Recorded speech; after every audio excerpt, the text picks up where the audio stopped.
Saúde. Seguir falando de saúde.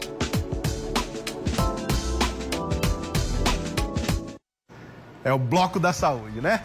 Esse mês, mais precisamente no dia 25, é celebrado o Dia Mundial do Pulmão. Literalmente, o responsável pelo ar que a gente respira, né? E quando dá bronca, requer realmente muitos cuidados. No papo de hoje, a gente vai discutir a tal bronquite asmática, ou bronquite alérgica, como muita gente costuma chamar. Isso tira o sono de muita gente. E quando é com as crianças, então, aí sai de baixo. É preocupação em cima de preocupação para a gente entender um pouquinho melhor sintomas, diagnóstico, tratamento e tudo mais. A gente tem a honra de receber aqui mais uma vez doutor Alexandre Araruna, nosso parceiraço. Doutor, bem-vindo, bom dia. Bom dia, Bruno. A bronquite, na verdade, recebe um monte de nome, porque as pessoas às vezes querem diagnosticar em casa mesmo e começam a dar nome. É uma doença que, embora já exista desde que o mundo é mundo, as pessoas ainda confundem muito, né, doutor? Bruno, veja bem, pela própria denominação, né? Você veja, a gente falou agora, bronquite asmática, ou asma, ou só bronquite. Na verdade, quando a gente vai falar de asma, né, é suficiente a palavra sozinha, asma. A bronquite, ela pode ser já a asma, como a gente acabou de falar, a bronquite asmática, ou a bronquite, às vezes, aquela pessoa que acabou de adoecer agora, nesse período de chuva, tal, resfriou, e não Covid, só um resfriado normal. E essa bronquite a pessoa vai chamar de uma gripezinha. E ela vai querer traduzir como bronquite, que é diferente do que a gente vai falar agora, que é asma. Ou como queira, bronquite asmática. Vamos então estabelecer ou explicar às pessoas aqui o que é que caracteriza a bronquite asmática ou a asma. Como é, doutor? Vamos lá, vamos imaginar que a gente está falando de pulmão, como foi bem colocado, um órgão extremamente essencial, daí o Dia Mundial de estar celebrando o pulmão. E a gente tem dois brônquios, dois canos de ar que entra ar pela garganta e vai entregar dentro dos pulmões. E lá o ar entra e vai para o sangue. Então, o que é a bronquite asmática ou asma? É a inflamação desses brônquios, desse canozinho que permite o ar entrar. E ele tem a faculdade de fechar, Bruno. E quando ele fecha, ele pode dar, né, a tosse, um cansaço, um aperto no peito ou no torácica, né, depende da gradação, há vezes mais agressivos ou menos agressivos, ou crianças que têm e que o pai e mãe nem percebe, chega adulto é que vai descobrir, Bruno. E isso, inclusive, fortemente causa genética. Você vai olhar para seu pai, para sua mãe, para seu tio, para seu avô. Entendi. E lá vai descobrir, um dia minha avó não era fumante, tinha uma dita bronquite, um cansaço, como queira. E eu hoje, claro, com a medicina com mais informações, mais conhecimento, fechei o diagnóstico de asma ou bronquite asmática, como queira.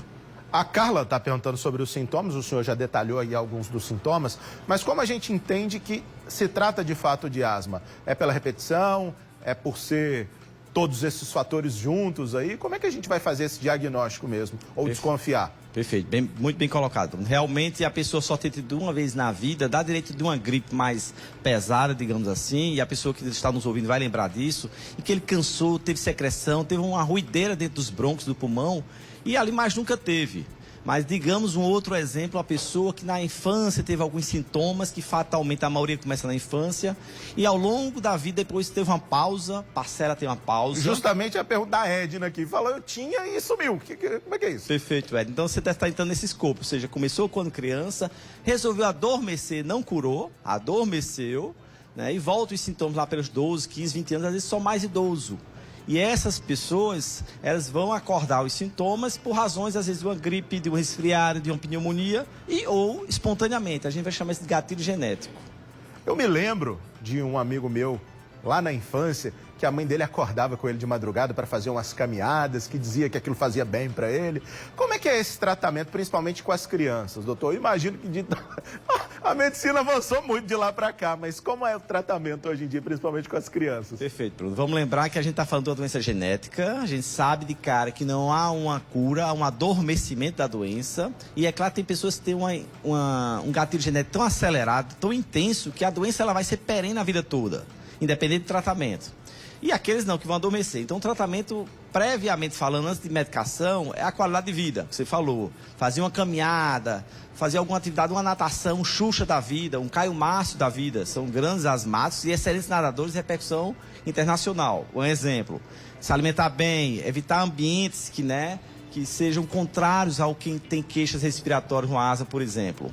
E uma vez a doença sendo persistente, talvez seja o exemplo dessa quem nos escreve agora, que a doença voltou, e ela, por exemplo, ela pode entrar em medicações que sim vão ser caracterizadas pessoa a pessoa. E aí, claro, são feitos exames, um exame de função pulmonar, uma avaliação médica de forma continuada, com que vai dizer, ó, especificamente de forma artesanal para você, para o seu estilo de doença em que você se encontra, essa é a medicação adequada. Enquanto as pessoas vão mandando perguntas aqui, eu queria só te mostrar o caso da cabeleireira Samara. Ela foi diagnosticada com a bronquite desde o nascimento e ela fala um pouquinho desses transtornos, dessas dificuldades que ela passa no dia a dia. Vamos ouvi-la. Desde que eu nasci ao mundo, a minha mãe disse que eu já nasci cansada. Aí ela já lutou muito, eu me engasgava muito por causa da minha falta de ar. Aí com o tempo vai melhorando, né, essas crises, mas eu nunca deixei de cansar. Sempre, uns 2 em 2 meses, aparece a asma. Dependo todos os dias de remédio. Em que período da tua vida o problema foi mais grave, digamos assim? Quando eu comecei a trabalhar de cabeleireira. Aí com química, né, essas coisas, aí me afetava muito. Antigamente tinha, sei lá, com formol, pronto, aquilo ali me matava. Ainda eu melhorei depois que eu não mexi mais com esses produtos químicos. Aí eu tento mais escovar cabelo, fazer outros tipos de procedimento para não mexer com química. E como é que você faz hoje em dia para o seu dia a dia, digamos assim, conviver com a coisa? Porque quer que não, a gente tem poeira, tem umidade, frieza, mudança de clima. Aí eu tento, assim, em remédio, poeira, né? Eu limpo minha casa direto.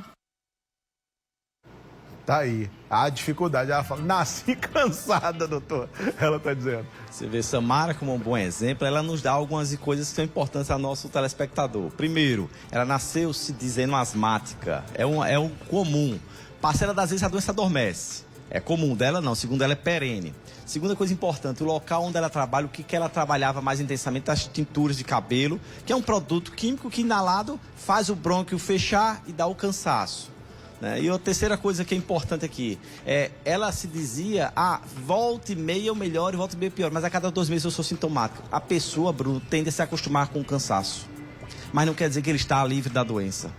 Se ele começar a tratar, ele vai lembrar, meu Deus do céu, como eu estive cansado, perdi tanto tempo cansado, e só depois de um justo e um correto tratamento é que eu estou realmente sentindo a melhora da minha respiração. O senhor citou aí 2 casos de atletas de alto rendimento, um deles inclusive medalhista olímpico, ou seja, a doença, se bem controlada, se bem tratada, ela não é impeditiva de realizar atividades, né, doutor? Perfeito, perfeito. São 2 bons exemplos e, na verdade, é a razão para você mudar a sua vida e ganhar mais espaço onde você até achou que não fosse ganhar. A Lurdinha está dizendo, existe a tal bronquite asmática alérgica ou são episódios que detonam a bronquite tradicional? Vamos imaginar também que nós organismos, nós temos associações. É impossível eu chegar num quarto fechado, cheio de pó, poeira e não inalar aquilo, Bruno, e de repente aquilo ativar a minha asma. Talvez seja essa a informação que essa pessoa queira nos falar. E é fato, é real. Tanto é que frequentemente, para a gente controlar aqui as queixas dos brônquios, do cansaço e tal, e nós temos que melhorar, por exemplo, a rinite alérgica. De pouco adianta eu tratar apenas se minha rinite, que pode ser o gatilho para reinício dos meus sintomas da asma. Nesses tempos de Covid, muda o tipo de comportamento que uma pessoa que tem essa dificuldade no dia a dia deve ter? Ou a conduta é a conduta que todos nós devemos ter de cuidados, de prevenção, enfim, doutor? O Covid, ele fez acordar inicialmente muito receio, Bruno, mas de forma bem objetiva acerca da asma. Mas, objetivamente falando, nós sabemos que o Covid, no asmático, ele pode ser realmente muito grave. E aí as precauções são naturais a qualquer um dos nossos, inclusive quanto ao controle dos sintomas. Como a gente viu o exemplo agora, você precisa estar sendo bem tratado para, se numa eventualidade de acometimento do Covid, seus brônquios estarem bem protegidos. E daí você poder enfrentar, por exemplo, o Covid. Doutor Alexandre Aranuna, muito obrigado pela sua participação mais uma vez aqui no Correio Manhã. Sempre um prazer, Bruno. De coração, muito obrigado. Valeu.